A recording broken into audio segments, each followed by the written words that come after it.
I would like to sort of slightly take a small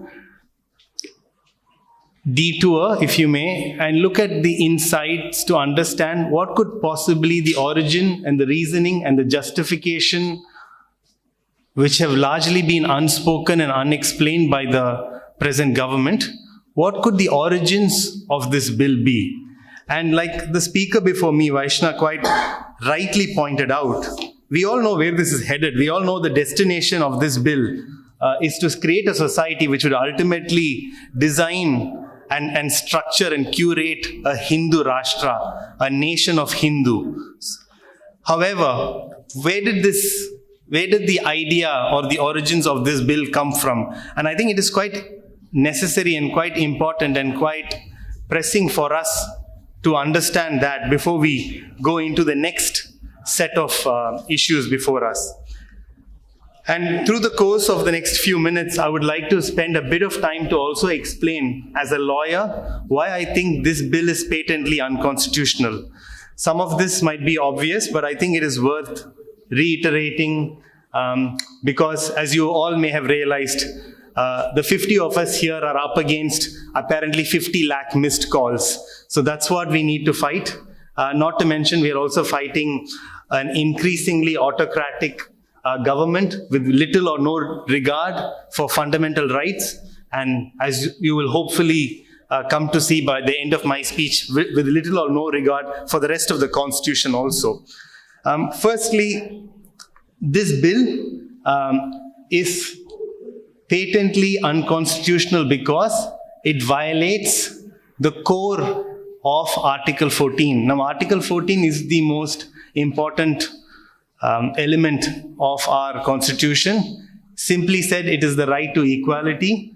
It says that the state shall not deny to any person equality before the law, or the equal protection of the law within the territory of India. It's a very simple two-part article, but I think it is worth us understanding what it means in detail.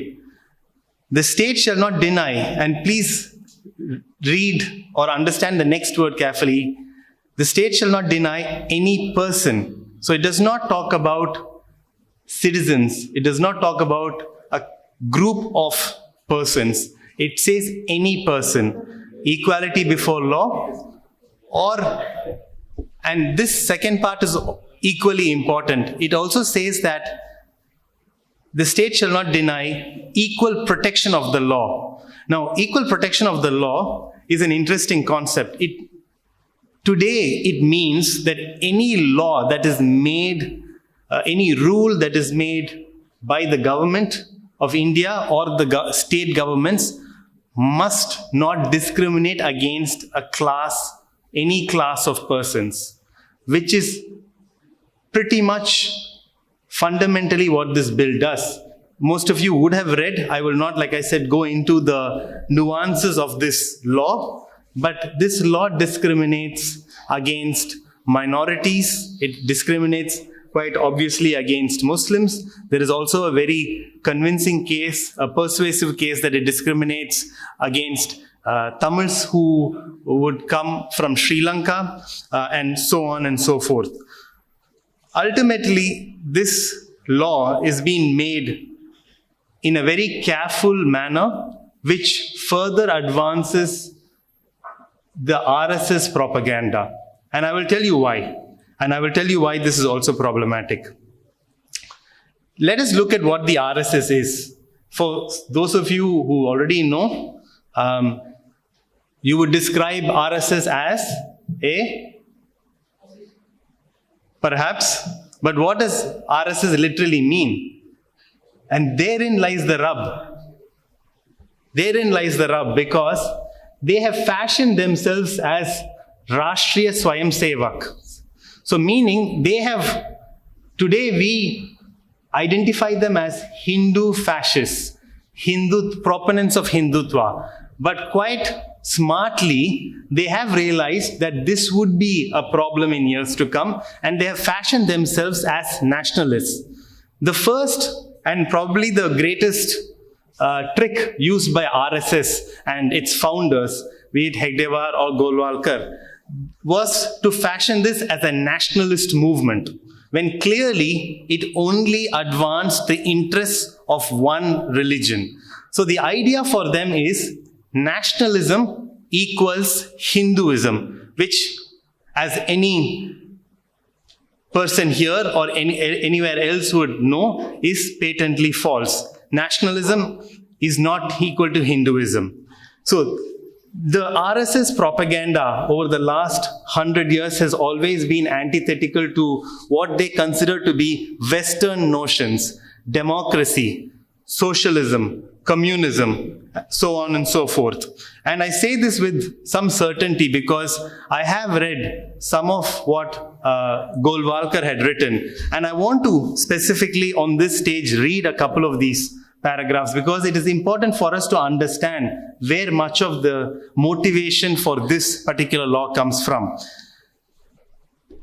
Golwalkar says, "The task of rekindling the Hindu way of life, brushing off ashes of self-forgetfulness and imitation covering the immortal embers of age-old samskaras in the Hindu heart, so that the pure flame of the national self of this sacred land will once again blaze forth in all its effulgence, then therefore comes before us as the call for national Suvadharma."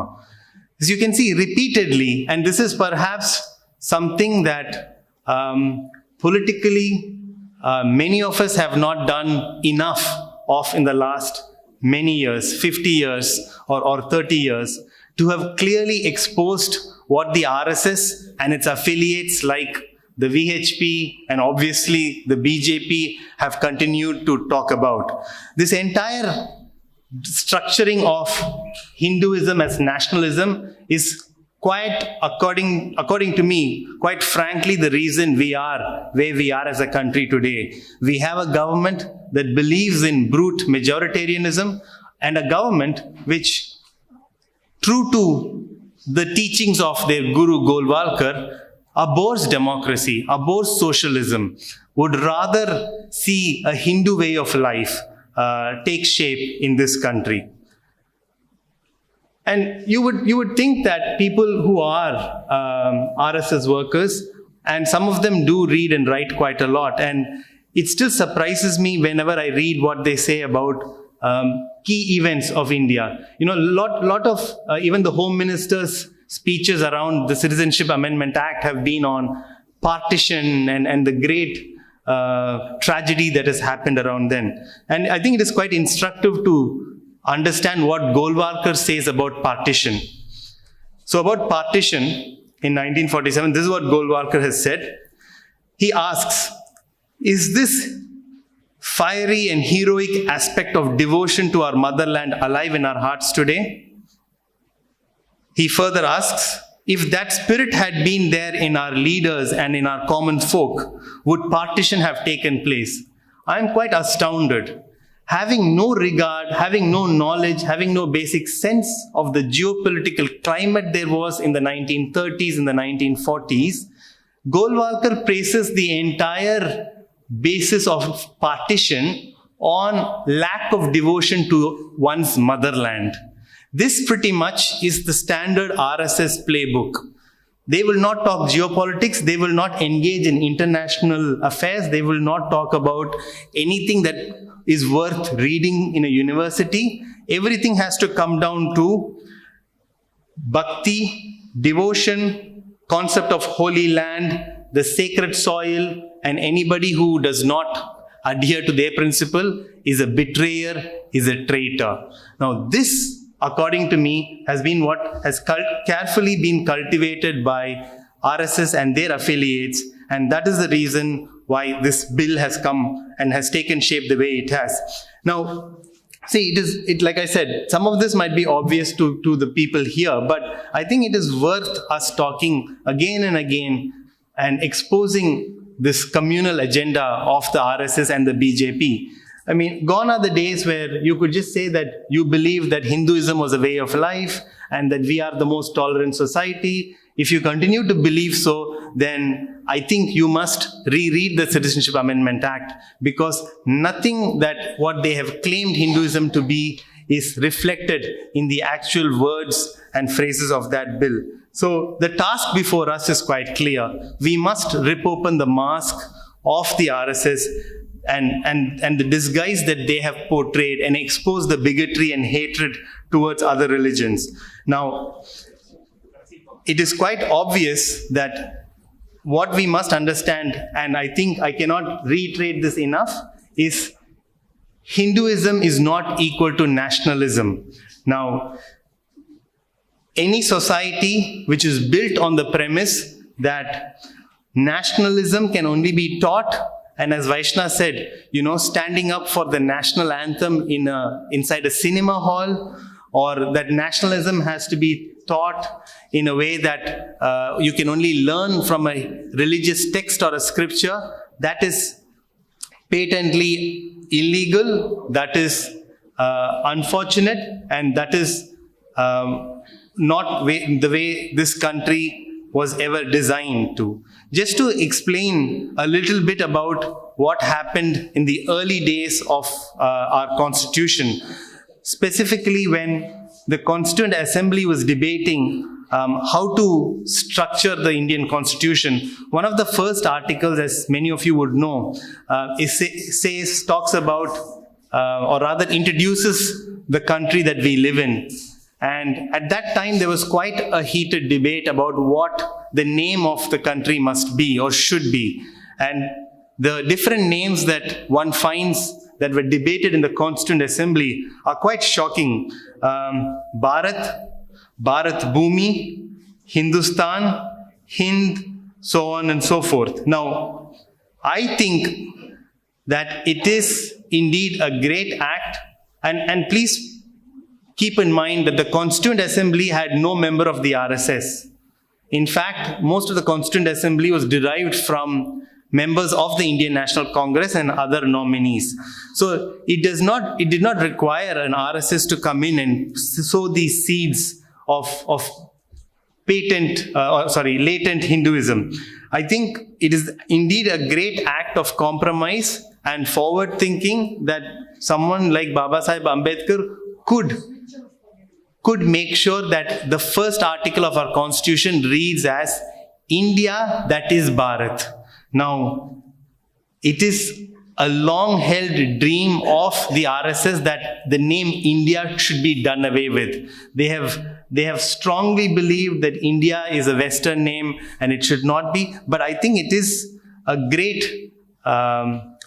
indeed a great advantage that today we have the name India. It binds our people. The name Bharat, as you may all very well know, has its origins from religious texts, has its origins from the Vedas, has apparently its origins from the writings of Chanakya, not the present day Chanakya that we know. I don't think he has written much, but the other original Chanakya. Now, that being the case, I think it is indeed great that we do have what we call India. But I think what is really scary is that the idea of India itself is in great danger. So what we must do and what is before us is very important. Other than opposing the Citizenship Amendment Act, which I think everyone here by and large agrees upon, I think what needs to be done is to question the RSS on its communal propaganda, is to question its BJP on how it proposes to bring, or rather how it proposes to transform India into a Hindu Rashtra. And more importantly, we need to expose the BJP's claims and ask them, what is it that the BJP has indeed done for the Hindus that they so proudly claim to protect? What is it that they have done for the Hindus of this country? Even assuming that people of this country, majority of them are Hindus, my humble submission is the BJP has done absolutely nothing to improve the economic and social outlook of Hindus of this country. So I think it is quite pointless for us to even ask what the BJP will do for other minorities and other religion. Now, I think many of you in the last week would have heard a number of leaders speak about the preamble of the Constitution and the Constitution itself. And I think it is worth going back to one particular part in our country's history in the very early days when we were indeed preparing and drafting a constitution to understand where we are today. And that point of time, as you all know, we have the constitution which was adopted on 26 November 1949. And as you all very well know, the Constituent Assembly, which was formed 3 years prior to that, had in fact drafted and resolved to put together the constitution. Now, the preamble of the Constitution is actually derived from something called the Objectives Resolution. The Objectives Resolution was actually a set of objectives which were drafted in 1946, and they were discussed in 1946 and 47 by the Constituent Assembly members to understand, or rather to plan, what the Constituent Assembly must do. And it is interesting to read, and I would like to read, because as they say, any discussion on BJP cannot ignore Pakistan, Muslims and Nehru. I've already touched upon Pakistan and Muslims, so I think it's appropriate that I read Nehru's speech when he moved the Objectives Resolution on 13th December 1947. So he moves the Objectives Resolution before the Constituent Assembly, or the to be formed Constituent Assembly, and Nehru says these words. He says, "We have just come out of the World War, and people talk vaguely and rather wildly of new wars to come." US and Iran, really. At such a moment, this new India, Nehru's words, new India, is taking birth, renascent, vital and fearless. Perhaps it is a suitable moment for this new birth to take place out of this turmoil in the world. But we have to be clear-eyed at this moment. We who have this hearty task of constitution building. So here you have one of the tallest leaders of India, the person who is leading the charge for framing the constitution, the person who is been given this task of taking this country of hundreds of million people into independence. He does not talk about himself. He does not talk about Pakistan, strangely. He talks about the great task of constitution building. My friends, today, almost 60, 70 years later, we are staring at an interesting time where I think we must focus on the task of constitution safeguarding. And I think that would be the best tribute we could give to the people who have left us with the constitution and the idea of India. Thank you.